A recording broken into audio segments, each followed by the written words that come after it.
আজ অনেক দিন পরে চলে এসেছি পুকুরে, আর এই পুকুর থেকেই এখন আমি নেব জল।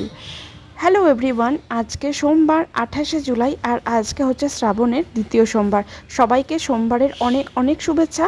সকাল থেকে এরকম ঝিরঝির করে বৃষ্টি হয়েই যাচ্ছে।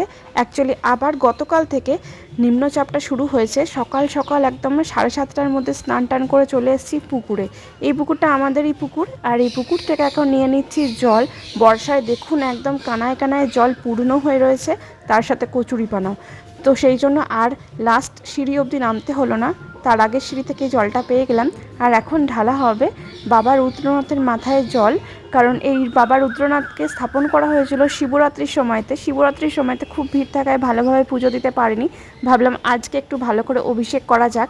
আর এসে দেখলাম এখানে আবার পানপাতার মধ্যে আতপ চাল আর ভস্যও রাখা রয়েছে, যাতে বাবাকে ভালো করে পুজো করা যায়। আর একজন পুরোহিত মশাইও রয়েছেন।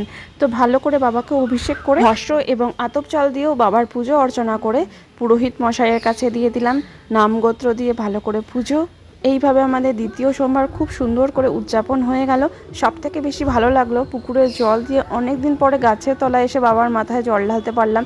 সবসময়তে তো মন্দিরেই দেওয়া হয়, এটা একটা আলাদা অনুভূতি বলে বোঝানো যাবে না। আর এই দেখুন বাবা রুদ্রনাথের দর্শন করে নিই। বা রুদ্রনাথ সকলের ওপর তার কৃপা বর্ষণ করুন, এই কামনা করি। যতক্ষণ বাইরে ছিলাম এক ফোঁটাও বৃষ্টি হয়নি, সবই বাবার কৃপা। বাড়ি আসার সঙ্গে সঙ্গে আবার তুমুল বর্ষণ শুরু হলো। আজ এই পর্যন্তই। আর এরপর আমরা বাড়ি ফিরে খেয়ে নিয়েছিলাম মিষ্টির দোকান থেকে আনা খাস্তা কচুরি দিয়ে চা, যেহেতু আজকে আমাদের সোমবার কমপ্লিট নিরামিষ। আর এই দোকান থেকে আমরা ঠাকুরের জন্য মিষ্টি নিয়ে আসি। ওকে, বাই।